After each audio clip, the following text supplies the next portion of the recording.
এবারে metal presence কৃষি সংবাদ সুজলা সুফলা।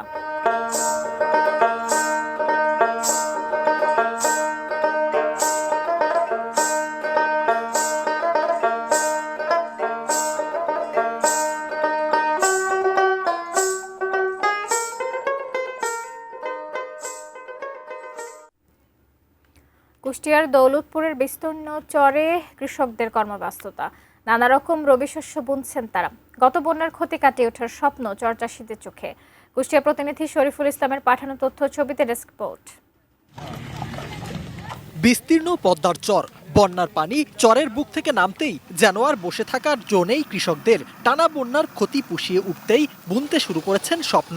গম, ভুট্টা, সরিষা, আলু, পেঁয়াজ, রসুন ও মটর সহ নানা ফসল। দৌলতপুরের মোট আবাদযোগ্য জমির প্রায় অর্ধেকই এসব চরের। তবে প্রতি বছর টানা বন্যাই বাধা হয়ে দাঁড়ায় কৃষকদের সামনে। আবহাওয়া অনুকূলে থাকলে এবার ফলন ভালো হবে এ আশায় বুক বাঁধছেন তারা। বন্যা নেমে যাওয়ার পরে এই আর্থিক ক্ষতিকে পোষানোর লক্ষ্যে আমরা কৃষকরা একটু তড়িঘড়ি করে আবাদ তোলা শুরু করি। আগের যে ক্ষয়ক্ষতিটা পূরণ হওয়ার জন্য বা পূরণ করার জন্য একটু ভালো করে চাষবাস করে আবাদ করার চেষ্টার মধ্যে থাকি। ভুট্টা, পেঁয়াজ, রসুন, ধান, গম এইগুলো এখন আমরা আবাদে নামছি। এ মৌসুমে চরের 12,530 হেক্টর জমিতে চাষ হচ্ছে রবি শস্য।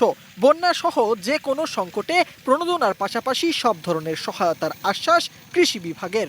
আমরা আমাদের 25-20 অর্থ বছরে কৃষি প্রণোদনা কর্মসূচির আওতায় উপজেলায় যে রবি মৌসুমে প্রণোদনা এসেছে সেখান থেকে চেষ্টা করেছি বেশ একটা বড় পরিমাণ আমাদের চর এলাকাগুলো দেওয়ার জন্য। মোট 3,590 জনের জন্য আমরা প্রণোদনা রেখেছি। তো আমরা চেষ্টা করছি ক্ষতিগ্রস্ত কৃষকদেরকে যাতে তারা আর্থিক ক্ষতিটা পুষিয়ে উঠতে পারে সেই জন্য তাদেরকে প্রণোদনার আওতায় নিয়ে আসার জন্য। Sifat Mahmud, national desk, ATN news.